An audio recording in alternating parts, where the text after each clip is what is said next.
what I spoke about, or the vision that I had when we were speaking around the time of the elections, that I saw a python which speaks of a spiritual suffocation that was coming, that it actually had laid eggs, and it was a spirit that is upon this nation, and that God was going to take charge of it over the first, from January, from the first 80 to 100 days. Now, I didn't know what that meant, and I still don't know what that means, but I'll tell you this much. The first 80 to 100 days, which starting now in January, whatever time that is, this spirit will be destroyed. But I really felt burdened because I knew that it wouldn't just go easily. Now, where's that picture? Did we Facebook the picture of that Abby sent us? Abby Black, was it?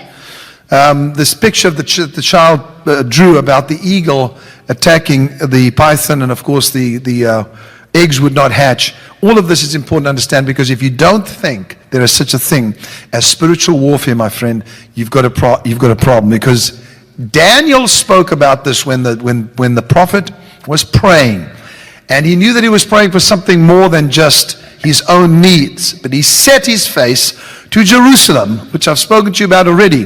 When you pray, when you walk with God, whatever, you set your face not to your problem. He didn't set his face to Babylon. He set his face to Jerusalem. Now, he was in Babylon in captivity. Even though he was reigning in captivity. You may not understand this, but you can actually reign while in captivity.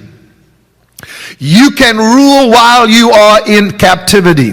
You can prosper while you are in captivity. What are you talking about, Kim? Well, I don't know if you followed what I was saying the past few weeks, but Joseph, he prospered even though he was in Potiphar's home as a slave. He became the ruler of his household. That was a massive thing. And then he went to prison, and in prison, Joseph prospered.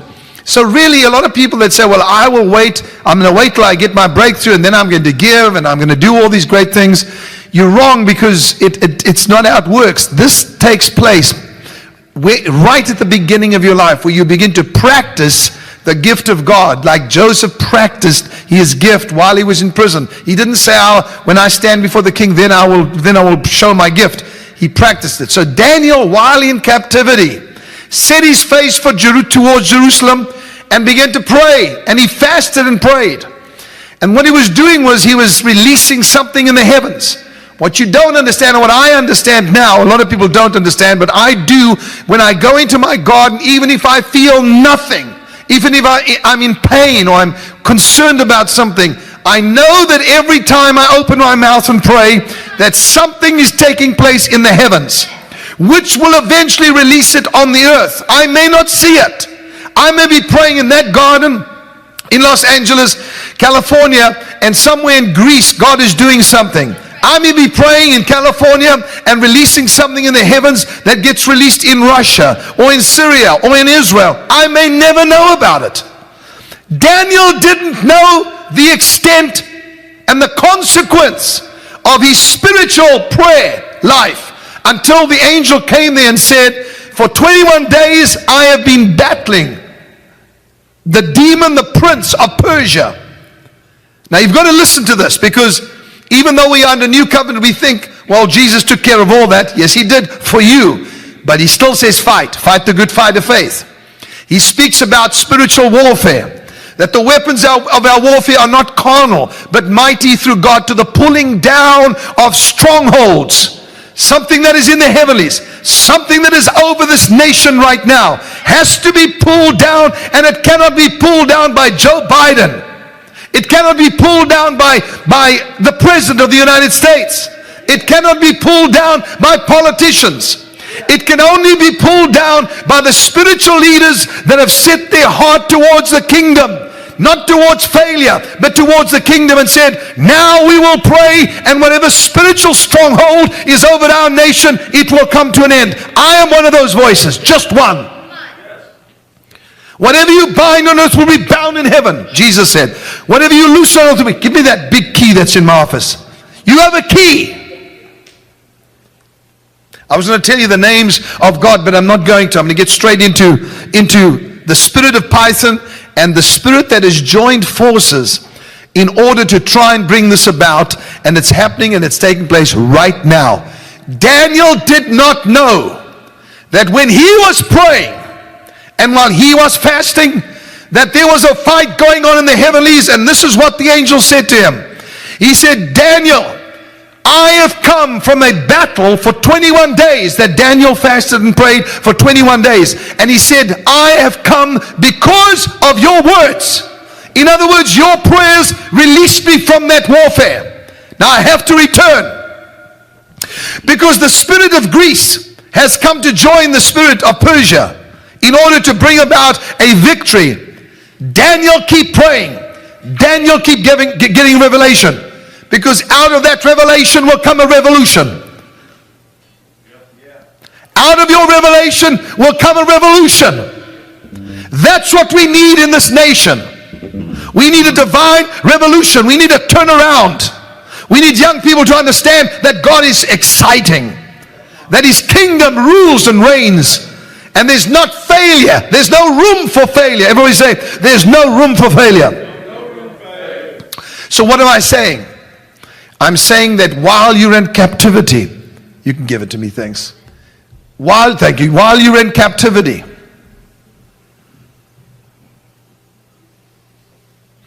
you have a key.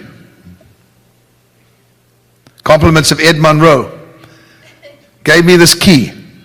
We have a key. Switch your phones, please. You have a key. That's my wife. Yeah, I knew it. I tell everybody, switch your phones when you're busy. We have a key. The key is prayer, but not regular, ordinary, needy prayer. It's prophetic prayer. What I am doing today is equipping you to join forces to pray not only for America, but for the nations that are under attack right now. Wherever you are watching from, whether you're in the United Kingdom, whether you're in France or Paris or wherever you, where? Belgium. Shout the names of where they're writing in from. Ohio. Wherever you from, right now, you are being equipped with prophetic insight as to how to pray to bring victory to our nation. Okay, I just want victory in my house. Well, Daniel got victory in his house when he was praying. When the angel came, he affected Daniel as well. In other words, Daniel's prayers were bringing about revelation. That revelation was bringing about a revolution, a change. Now, the vision that I had was about a python that was going to, and I of course told you what that means. It's a spirit of divination. And that spirit of divination charms. Everybody say charms. Now, then that's with my accent. It's charm. It charms. That's what it does. It is charming. It is enticing. Now, what I saw this morning when I was in prayer, besides anything else, that God was going to bring about a victory, a massive victory in this nation. But there were going to be some humbling moments in the White House and humbling moments for this president. This is not that I'm against him. I'm just telling you some humbling needs to start to take place. We need some humble people to come and to stand and to speak the truth. Humility is lacking. Okay, I'm not getting much response from that, and I don't blame you, because you're not sure where I'm coming from.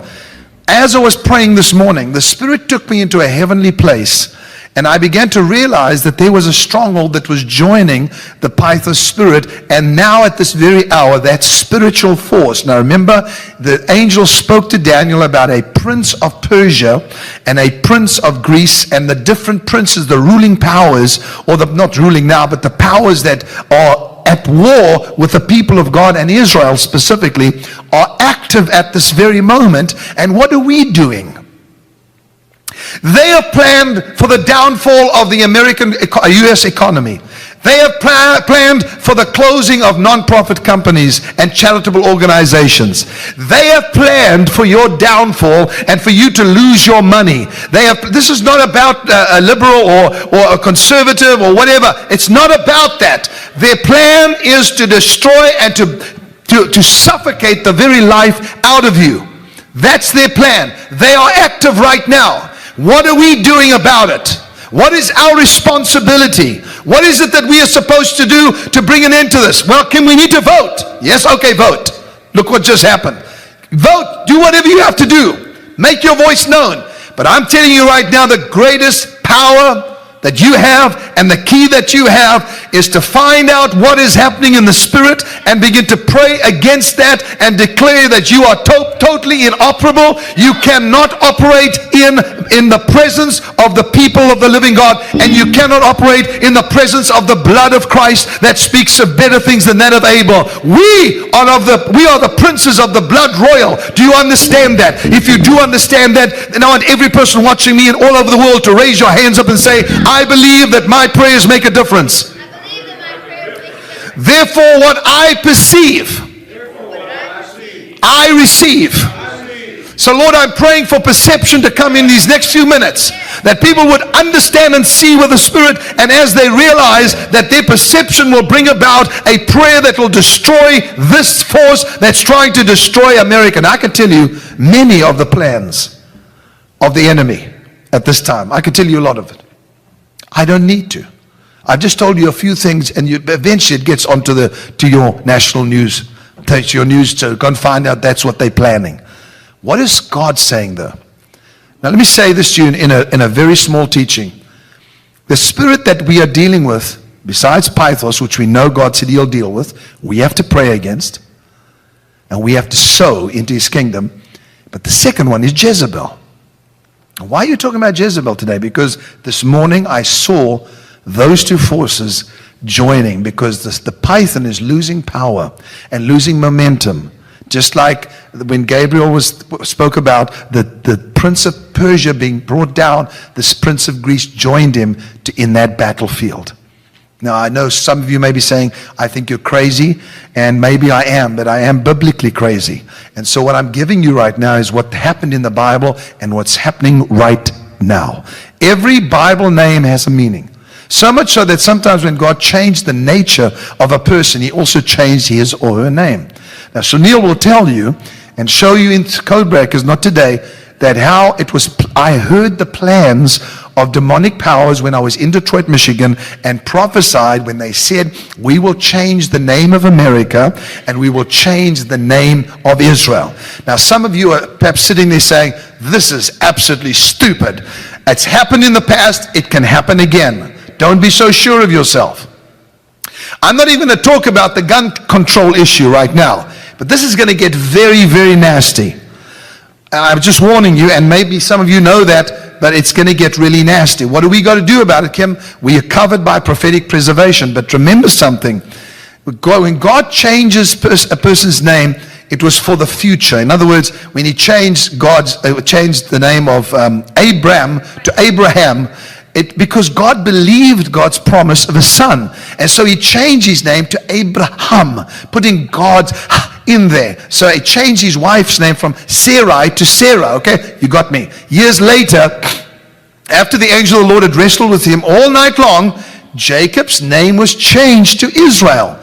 Now remember something, each one of you, according to Revelation chapter 3, you've been given a new name, which means you have a nature inside of you that is able to fit with that description and that name. That's just another teaching altogether, and it's in the Bible. Go to Revelation 3 something, I don't know what it is, and it's there. And you'll find that he says he is given, in fact, I'm going to read it to you right now. Miranda, can you bring me my Bible, which is normally, yeah.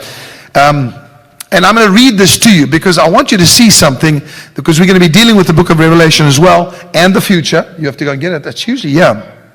I had it earlier on. Okay. So Jacob wrestled with God, and God said these words to him. Now, sometimes we've got to realize that what we're wrestling is for our future.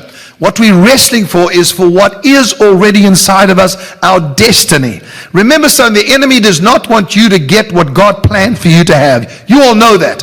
But what are we wrestling? Now we know it's a spiritual battle. We cannot do it by ourselves. But Jacob wrestled with God.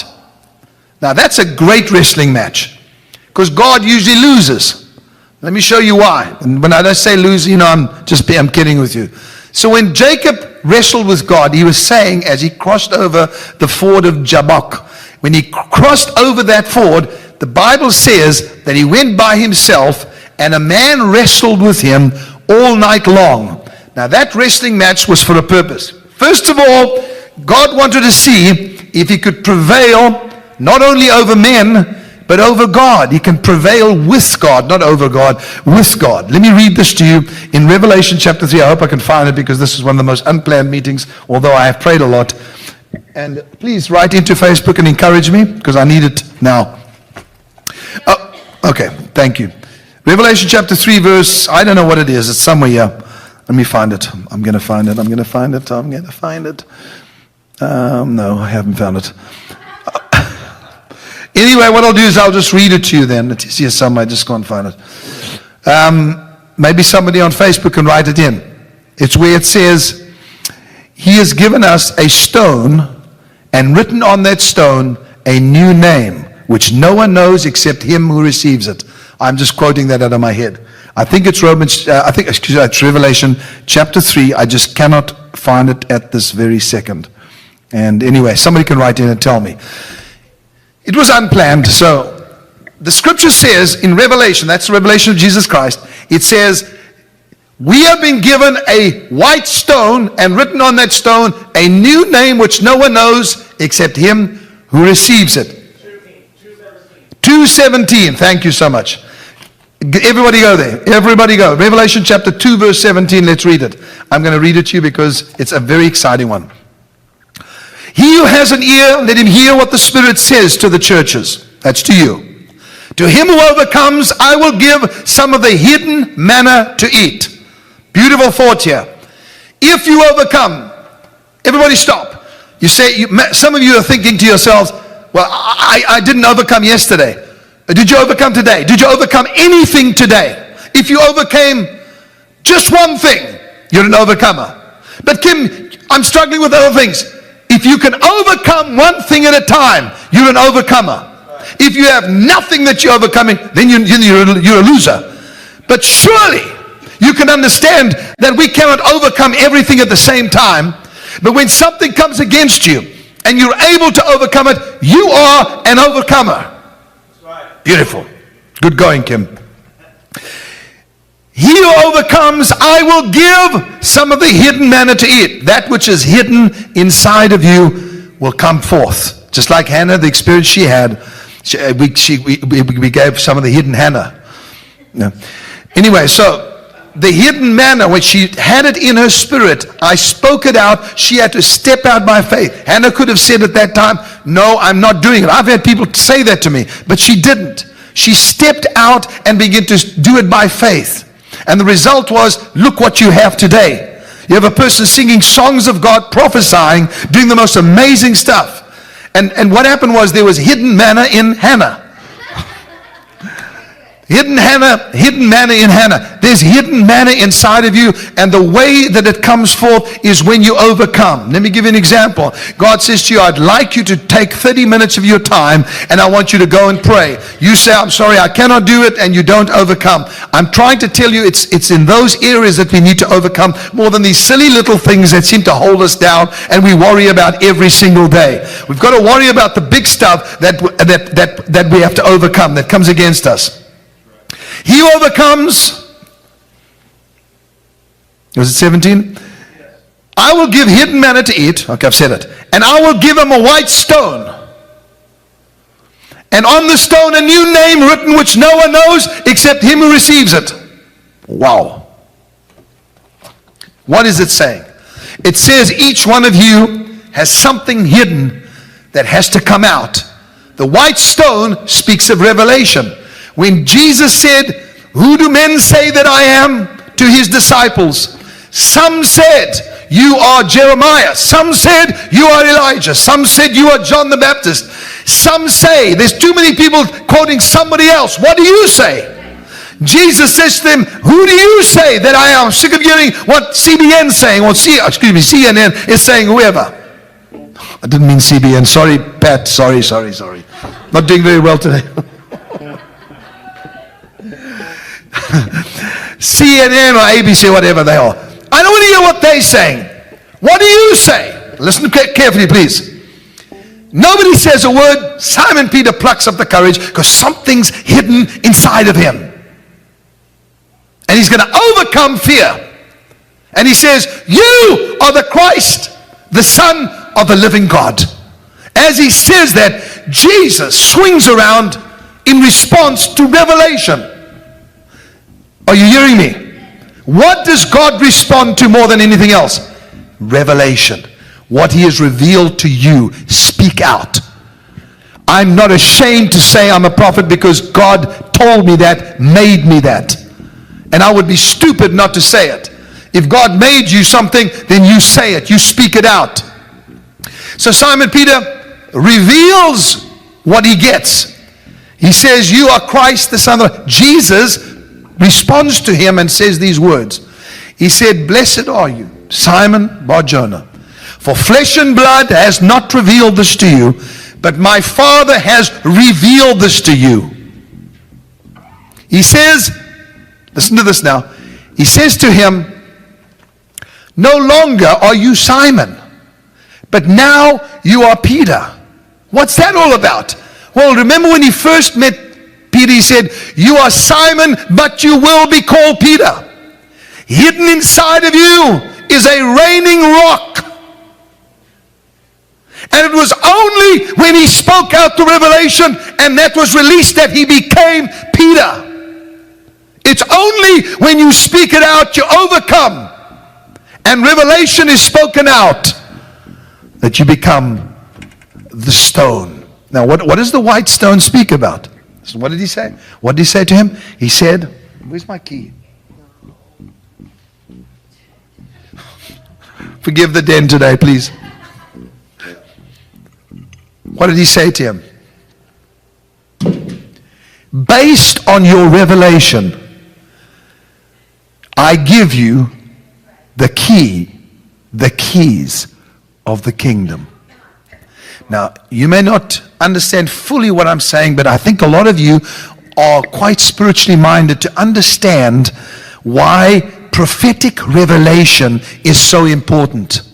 Because when God says something and you speak it out, there is a response that comes from God and says, now you've stepped into your higher nature.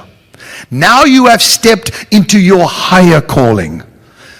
You have another revelation 2 years from now, you step into a higher. It always goes higher and higher to a higher degree of understanding, insight, to a greater realm of existence. Okay, so Simon Peter gets the keys. What does he tell him he can do? Bind on earth, bind in heaven. Loose on earth, loose in heaven. By the way, you understand what the word Peter means. It means a stone. The Revelation chapter 2 verse 17 simply says, when you get a revelation, it is like a white stone, and on that stone written a new name, which only you know about. And then you change into that which is hidden inside of you. That was well put. At least that little piece was well put. Okay. In the New Testament, Saul of Tarsus, whose name meant demanded, he changed his name to Paul. You know what Paul means? Little, lesser. He was no longer demanding. He changed his name to humble or less or little. And this is what the greatest apostle became in his own eyes as he looked increasingly upon the greatness of Christ. It's amazing how often a biblical character lives up to the meaning of his or her name. It is. Sometimes, as in the case of Paul, they deliberately took a name that meant what he wanted to be. Now, let me speak to you in closing these last few minutes, because you and I have got to get to understand what is taking place in the Spirit. Let's talk about the name Baal. Baal is how you actually say it. The prophets of Baal. The word, now we're going to talk about it because we're going to get to JEZEBEL and find out what is creeping into our White House, our capital, our politicians. No, not because they're Democrats, not at all. But please take this warning, and today we are going to take some action in the presence of the Spirit. Now you stay with me. Am I getting any yahoos from okay. Thank you. And I do this because sometimes I'm not I'm not sure if I'm connecting, because sometimes it irritates me when the Lord does this to me. I wake up this morning, I have this perfect message, and then I go into my garden and oh, no. It's just an hour and a half, it's beautiful. But and then I realize, He's telling me to do it today. And I'm saying, God, I'm not even prepared. I don't even know the scriptures. And then we got 20 minutes to go, and they're saying, well, you decided to start at 12 o'clock. Now, here I am. So I'm doing my best. Okay. Baal means master, possessor, controller, possessor of anything or everything.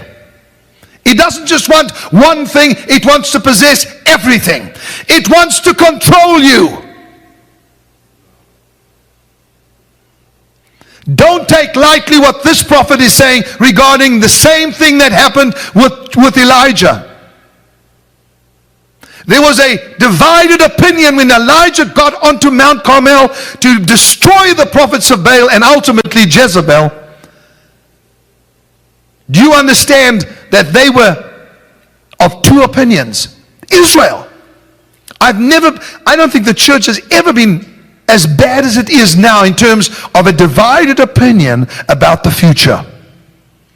And if we don't give them a glimpse into the future by saying it's not just bad, God is doing good things, God is doing great things, then they're going to lose it. And you and I are going to be suffocated.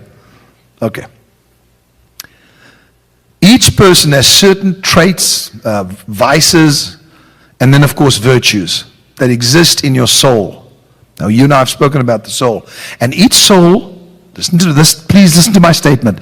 Each soul wants to coexist, which means to exist together. Okay? Like-minded souls search for each other. Now we're not talking about virtues only, vices. Virtues, wonderful. I see a virtue in somebody, I like that, I'm drawn to that person. Our souls attach. We're not talking about marriages and stuff like that. We're talking about in life. Even though marriage it's a very important issue. I'm saying souls like to exist together. Now that's in virtue, but also in vice, in evil. Souls look for one another to do things together. When they built the tower in Genesis 11, which top would reach into heaven, they were totally united. Their souls were coexisting, and they were doing it. The soul of the church needs coexistence as never before with each other. I'm saying to be united. I was telling my team the other day, I'm so proud of the Trinity. They do such a great job. You don't get Jesus complaining to the Father, I don't want to do that job, and the Holy Spirit saying to Jesus, I'm not going to. You don't have that. They are completely united. That's why they're called one. Now, it's the same thing is with the soul. You and I, all of you watching, we are existing together, and we have one thought in mind. Of course, that's Christ to be sent to the world and shown the good news, but also what is he saying now? And let us realize that the spirit of Pythos and the spirit of Jezebel have now sought each other so they could coexist and they could become multiple powers. What does that mean for us? It means the control. Listen, control is not always bad, but it's getting worse. Now, this is dangerous when these souls try to coexist, when there is evil and bad in a human soul, because the mischief doubles. The mischief multiplies as they coexist. The name Jezebel means non-cohabitant, without obligation. So Jezebel, if you want an answer, is not just a wicked woman, because people have picked on these poor women for years. Jezebel can be in a male form. Jezebel means non-cohabitant, without obligation.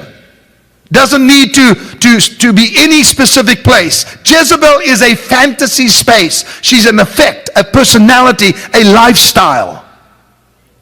Now let's give you a bit of history on Jezebel, because we're going to pray against this together in the next few weeks. I've set myself aside to fast like I've never before and pray, because God called me to this nation and to Israel. United Kingdom, Australia, Africa, to different nations to speak to them. Now, who was Jezebel in history? The daughter of Ethbaal, who was the priest king of Tyre and Sidon. She was married to Ahab, as you know, to ratify an alliance between Tyre and Israel. Tyre, that's the city, okay? By which Omri provision was made for her to continue, listen, to worship her native god, Baal, in Samaria, her new home. So in other words, it was coming from the top. You realize when somebody has authority to that degree, the queen, it then gets released to the nation. She had a strong, domineering character and was self-willed, and she was forceful. A fanatical devotee of Melquat, the Tyrian Baal. Now, that's a little bit of history I thought I'd give you, so you understand she came into Israel as a queen. Her staff, just the people that worked for, numbered 450 of these prophets. The 400 prophets of the goddess Asherah. By the time Ahab was king, so she had 450 of the prophets. 400 of the prophets were false prophets that she'd surrounded herself with. And what she clamored for more than anything was for her God to have at least equal rights with Yahweh, God of Israel. I know I'm speaking out of revelation. I know that I'm speaking from my heart. And I know it's a lot that I'm pouring out to you. But I want you to hear me because God told me to do this. That she wanted her God, Baal, to have equal rights in Israel with Yahweh, God of Israel. Now I want to tell you who the God of America is. It's Jesus Christ. And I'm not saying the Lord God, or I'm not saying Yahweh or Shalom. I'm saying his name. Jesus Christ.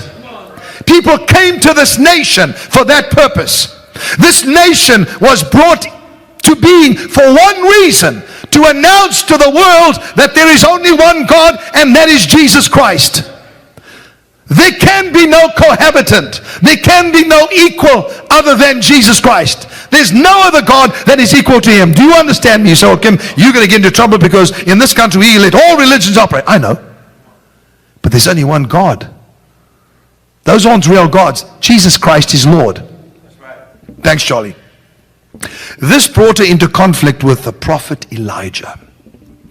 The reason that God is raising up prophets all over the world is because this spirit is so prevalent. This spirit is endeavoring to raise the names of religions and gods and make them equal with Christ.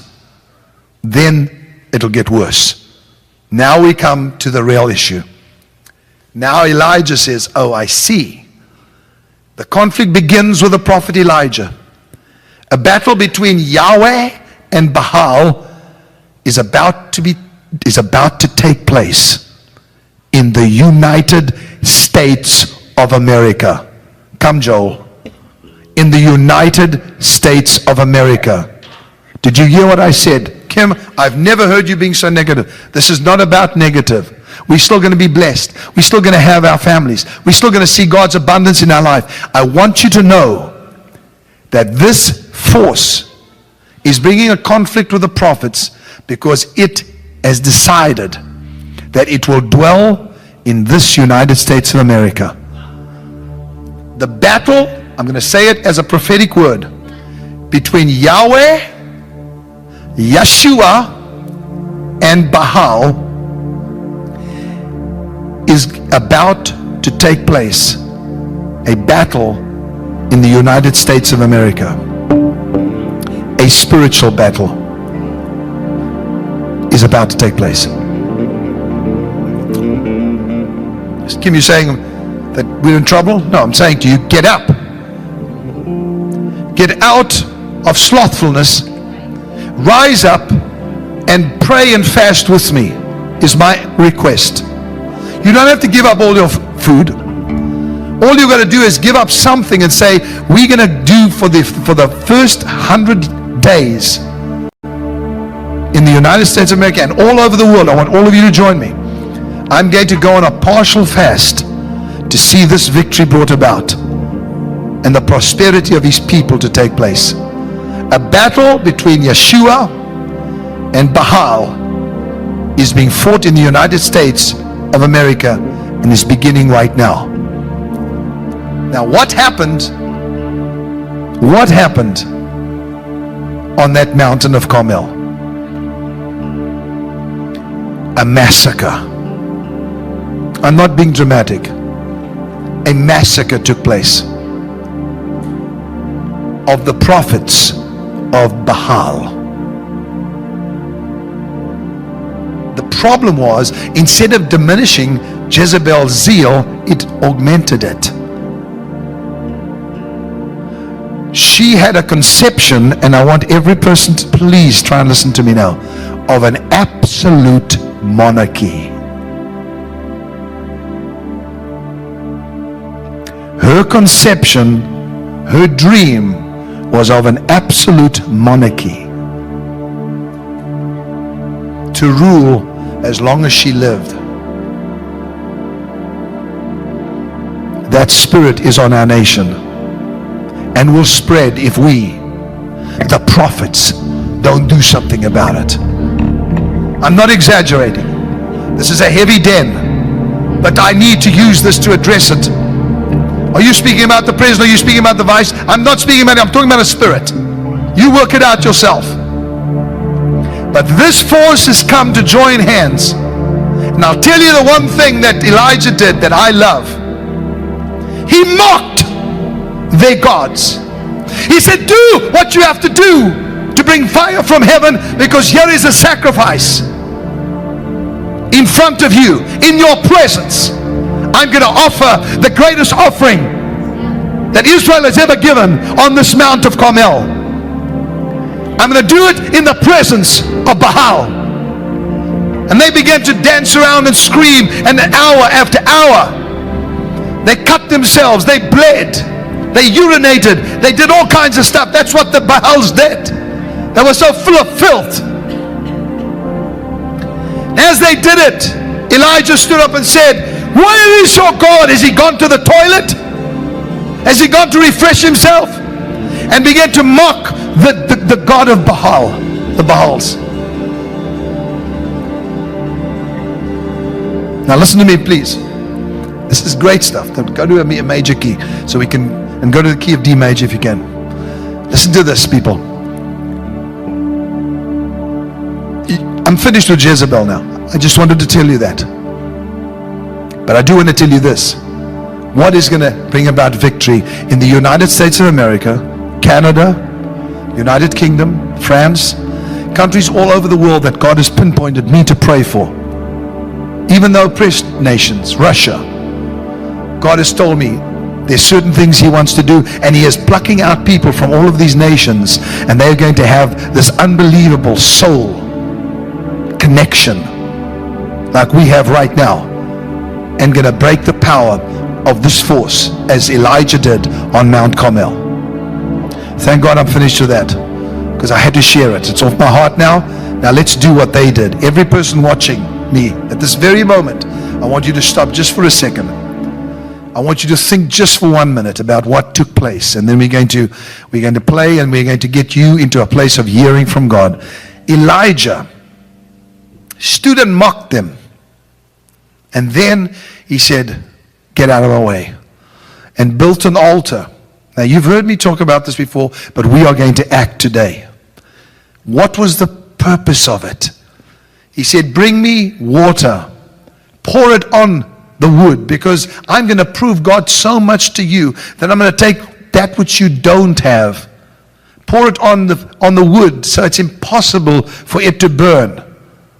And then the fire and the water together, okay, the fire and the water together are going to bring about rain and the destruction of the Baal prophets, and bring Israel into one opinion. He stood before Israel and said, why do you have two opinions? Your soul is divided. Let us offer the offering to God, and in the presence of the Baal, let us offer this offering, and when the fire comes, and consumes the offering, the first thing that's going to happen is the destruction of the prophets of Baal, and then the rain from heaven. Are you wanting that for your nation, for your people, for your family, for your business? Yes, you do. Then we're going to do it now. Father, we sense very strongly that this prophetic revelation has taken us to a place where we know we have no choice but to act. We're not going to do anything now. We're going to first do what Elijah did in the presence of these enemies, in the presence of Baal, in the presence of Jezebel. We are going to offer an offering to you, Lord, and we pray that as we put it on this altar, that you would consume our offering and then bring to destruction, begin today, of this spirit that has endeavored to join the spirit of Pythos, to suffocate us, to take habitation of us, to take control over us. And Lord, I pray, cast it out from even the top in the land, throughout this nation and throughout the earth, I pray. Now every person, listen to me. I want you to pray a prayer and say this, and then I want you to act. I want to give to you, Lord, knowing that this offering is done in the presence of prophetic revelation and in the presence of the spirit of Jezebel. And as I do it, I'm praying that you would bring this force down and that you would touch our nation, but especially our families, and that Yeshua would be raised up and control, suffocation would be brought down to nothing. Say, we are in the beginning stages of a reformation. Now people have, as I said, have laughed at me about this. And a recovery. And I'm talking about in the church. For what purpose? Apostolic Christianity.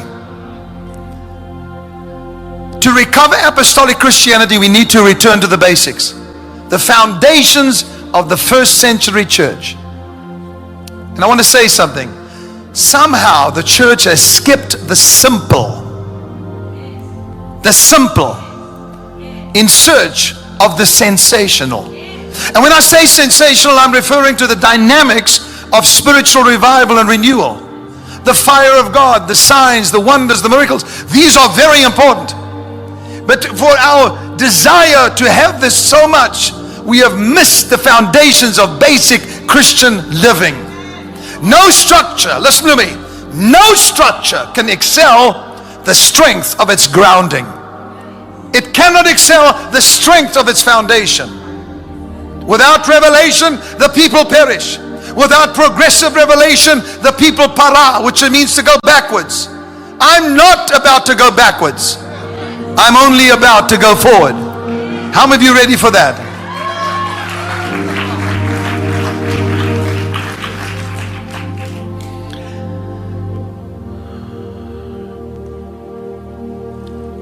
I was the cool of the day in the Garden of Eden.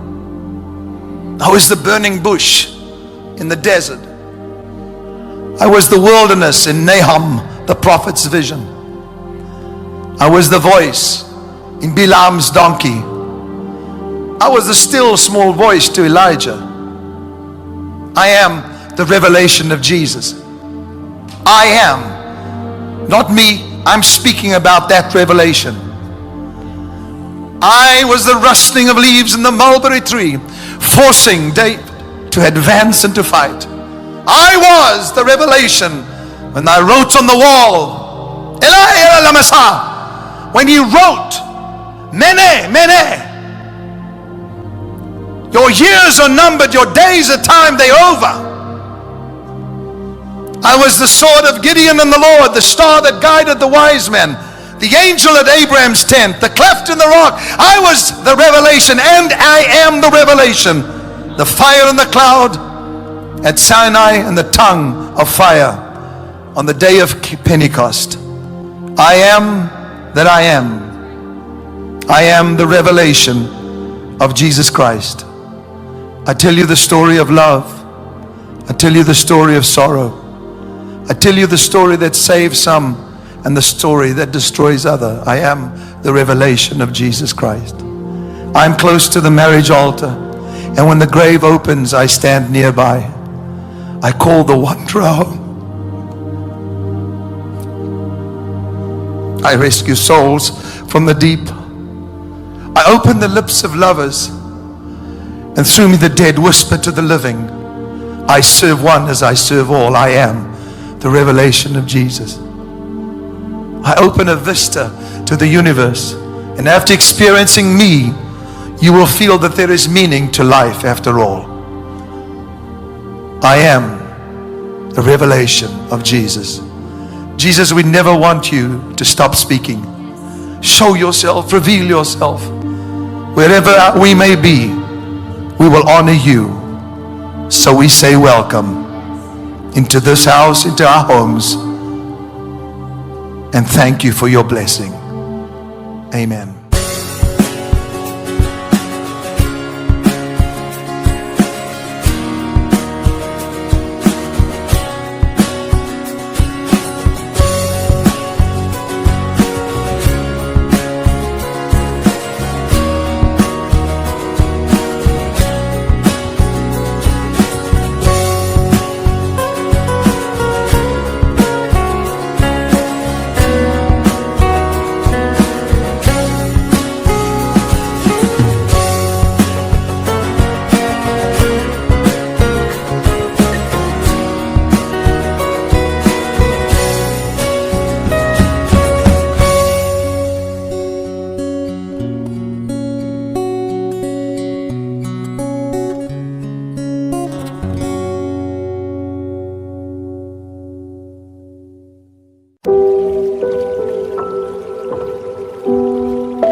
feel like I'm losing my mind.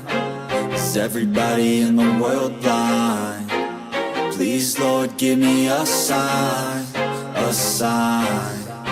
I feel like I'm losing my mind. Is everybody in the world blind? Please, Lord, give me a sign, a sign. I wanna be the greatest. Everybody on the fake shit. I look around and feel like everybody is the fakest. I make this every day and I'm impatient, hoping one day I blow up from the basement. Statement, the top is so vacant. I don't hear shit that I think is amazing. Waiting for my day when I'm playing sold out shows for 1,000 faces. Hey, give me that crown, get in my way and to be put down. It ain't your place, all this my town. If I want that shit, then I'll get it right now. I'm losing it, the noose it fits. I'm losing shit, a stupid myth. You choose to live or choose to dip. You choose to fight or lose your grip and lose a gift. I feel like I'm losing my mind. Is everybody in the world blind? Please, Lord, give me a sign, a sign. I feel like I'm losing my mind. Is everybody in the world blind? Please, Lord, give me a sign, a sign. Yeah. There's no mercy in this world, just hunger-thirsty persons in different versions. Each new update, that shit worsens. Why? Pull back the curtain and you'll see the different vermin. We all have different burdens that all seem to cause disturbance. Yo, so do me a favor, don't treat me like a neighbor. Don't need the different flavors of your problems just to savor. I've got my own issues, I need a comb to get through. Don't need to groan with you, just go get your own tissue. I feel like I'm losing my mind. Is everybody in the world blind? Please, Lord, give me a sign.